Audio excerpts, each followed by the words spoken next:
Bonjour et bienvenue à notre exploration approfondie. Cet épisode vous est présenté par l'Association des commissions des accidents du travail du Canada, également connue sous le sigle ACATC. Aujourd'hui, on plonge dans un sujet difficile, mais vraiment essentiel. La violence puis le harcèlement en milieu de travail au Canada. On va regarder la situation en 2025. On va partir d'un incident particulièrement grave qui est survenu en Nouvelle-Écosse. Ça va nous servir un peu de fil conducteur pour examiner comment les exigences en santé et sécurité au travail évoluent ou stagnent à travers le pays. Notre source principale, c'est le document de synthèse Incidents de harcèlement en milieu de travail et exigences en SST au Canada 2025. Fait que notre objectif, c'est de comprendre ce que ces événements-là nous disent sur les responsabilités des employeurs, la protection des travailleurs, surtout dans le secteur de la santé qui est souvent en première ligne. Alors, commençons par cet événement choc en Nouvelle-Écosse. Fin janvier 2025, une agression à l'arme blanche par un patient contre du personnel soignant aux urgences d'Halifax. Ça fait les manchettes. On parlait d'une véritable scène de crime. Ça illustre de manière assez brutale les dangers auxquels certains travailleurs, travailleuses font face au quotidien. Absolument, et c'est malheureusement loin d'être un événement isolé, là. Surtout dans le secteur de la santé. Le document de synthèse qu'on regarde, il fait état d'une tendance assez préoccupante en 2025. Pensez à l'infirmière agressée à Montréal en janvier, une autre attaquée à Estevan en Saskatchewan en mars, puis en avril, une situation terrible au Manitoba où une infirmière a été étranglée. Et encore en mars, une autre agression au couteau, cette fois en Colombie-Britannique. Le secteur de la santé est clairement identifié comme un environnement à haut risque. Ces exemples nous rappellent douloureusement la vulnérabilité du personnel. Ouais, cette accumulation d'incidents est troublante.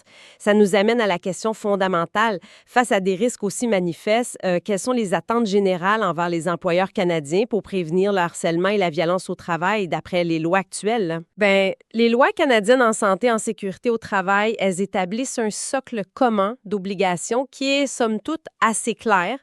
Dans la grande majorité des provinces et territoires, on s'attend à ce que les employeurs mettent en place des politiques écrites, spécifiques pour contrer le harcèlement et la violence. Mais c'est pas tout d'avoir une politique, là. Il faut aussi former les employés sur son contenu, sur les procédures à suivre, comment signaler un incident. Puis qu'un incident survient ou qu'une plainte est déposée, l'employeur a l'obligation de mener une enquête sérieuse, rapide, puis impartiale. Suite à l'enquête, là, des mesures correctives appropriées doivent être mises en œuvre pour régler la situation puis prévenir que ça se reproduise. Un autre point crucial, c'est la protection des travailleurs contre toute forme de représailles quand ils signalent des incidents ou des préoccupations légitimes. Quant à la définition du harcèlement, elle est généralement large. Ça englobe l'intimidation, les commentaires ou conduites vexatoires, les actes graves, qu'ils soient uniques ou répétés. On note aussi une évolution intéressante. Le Québec, par exemple, avec sa loi 27, l'ancien projet de loi 42 de 2023, a spécifiquement ajouté la violence à caractère sexuel comme un risque distinct qui doit être prévenu par l'employeur. OK. Ces exigences politiques écrites, formation, enquête, pas de représailles, ça semble couvrir les bases nécessaires, non? Pourtant, l'incident d'Halifax, puis les autres que vous avez mentionnés, ça montre qu'une défaillance quelque part. Est-ce que le document de synthèse suggère si le problème vient des règles elles-mêmes ou c'est plutôt dans leur application concrète sur le terrain, surtout dans des milieux sous pression, comme les soins de santé? C'est une excellente question, ça. Puis le document pointe vers une combinaison de facteurs. En fait, les règles donnent un cadre, c'est vrai, mais leur efficacité dépend énormément de la mise en œuvre. Dans des environnements à haut risque, souvent imprévisibles comme les urgences, l'application des politiques peut être mise à rude épreuve.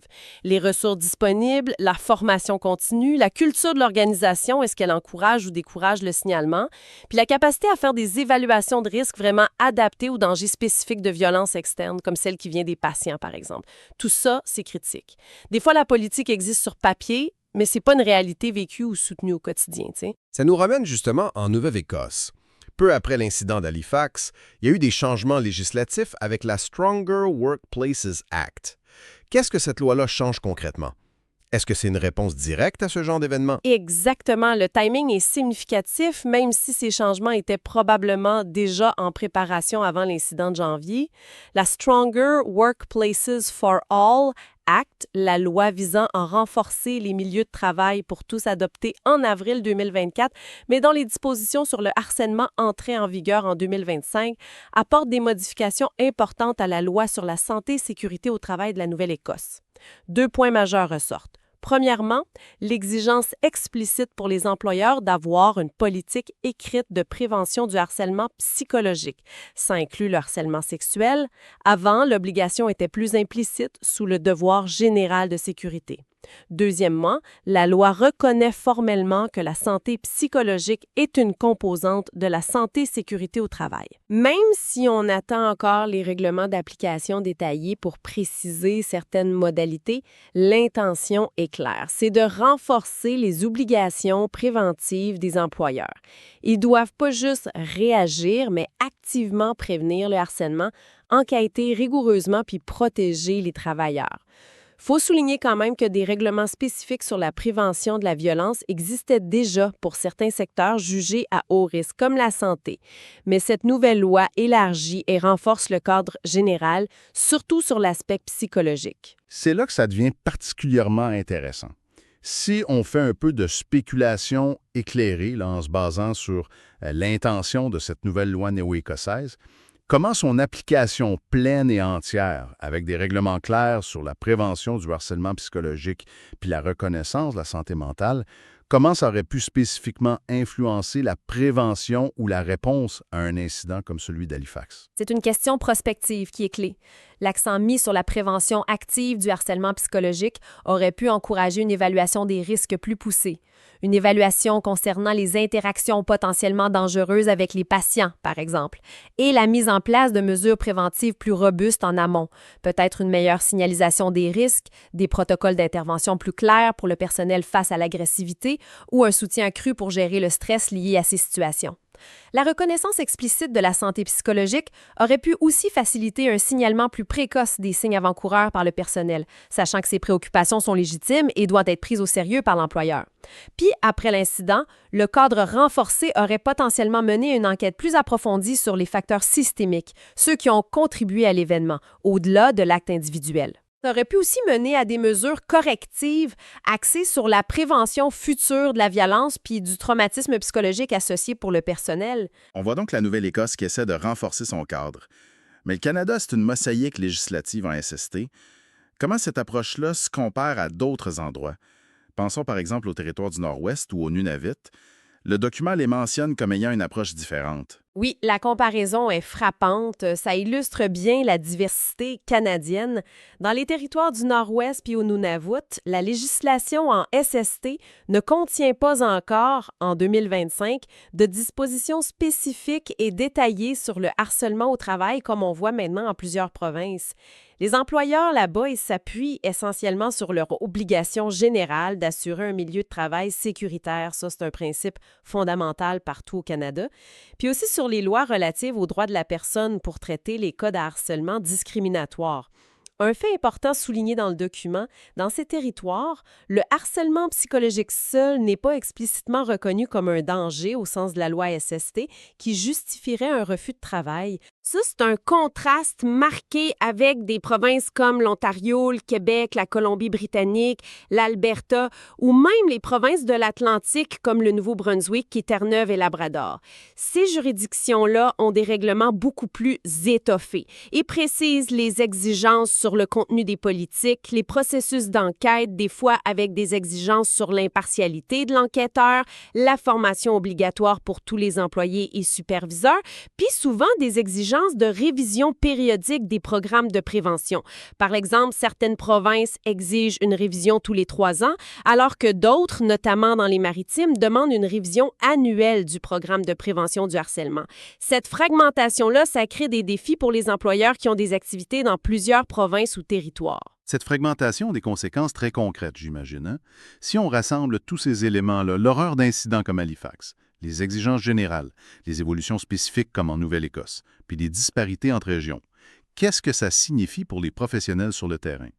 Quels sont les messages clés pour les responsables SST puis les gestionnaires en indemnisation des travailleurs, particulièrement dans les secteurs exposés comme la santé? Bien, le message principal qui ressort, c'est la nécessité absolue d'une approche proactive puis systémique. Il suffit plus de cocher des cases ou de réagir après coup, là. Ça implique quoi? Premièrement, faire des évaluations des risques de violence et de harcèlement qui soient vraiment spécifiques au milieu de travail. Il faut considérer tous les types de risques, y compris ceux qui viennent de tiers, comme les patients ou les clients. Deuxièmement, il faut développer des politiques claires, oui, mais surtout s'assurer qu'elles sont comprises, appliquées puis soutenues par la direction à tous les niveaux. La communication puis la formation doivent être continues et adaptées.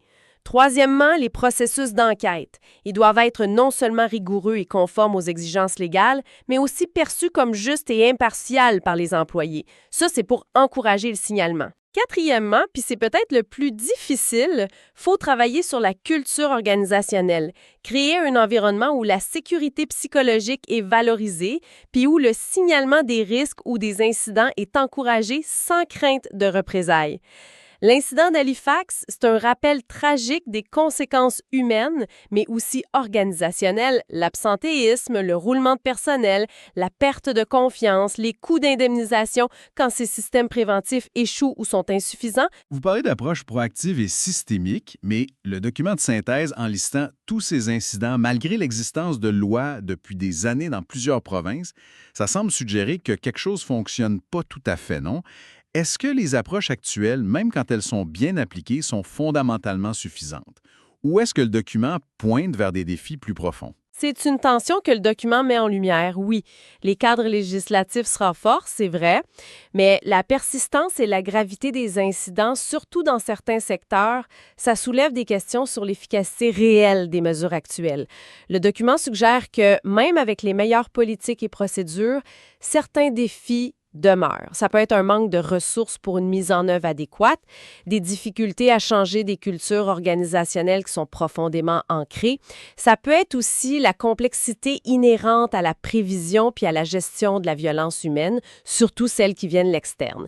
Il y a aussi potentiellement un décalage entre les exigences légales minimales puis ce qui est réellement nécessaire pour assurer la sécurité dans des environnements de travail complexes et dynamiques. La législation établit un plancher, mais atteindre une vraie culture de sécurité, ça demande souvent d'aller bien au-delà. Ce constat nous amène inévitablement à une réflexion plus large, une question qui reste un peu en suspens à la lecture de ces informations. Étant donné la récurrence de ces drames, malgré les efforts législatifs puis les programmes de prévention, est-ce que les mesures actuelles, même renforcées, sont vraiment capables d'endiguer le phénomène? Ou est-ce qu'on doit collectivement commencer à envisager des approches préventives encore plus fondamentales? Des approches qui s'attaqueraient peut-être davantage aux racines même de la violence puis du harcèlement qui s'exprime dans mon milieu de travail. Voilà une question puissante qui mérite certainement réflexion pour tous les acteurs impliqués. Pour en savoir plus, consultez le site web de l'ACATC afin de lire l'article « Incidents de harcèlement en milieu de travail et exigences en SST au Canada 2025 ». Vous pouvez également écouter nos épisodes précédents de Balado sur notre site web et notre chaîne YouTube.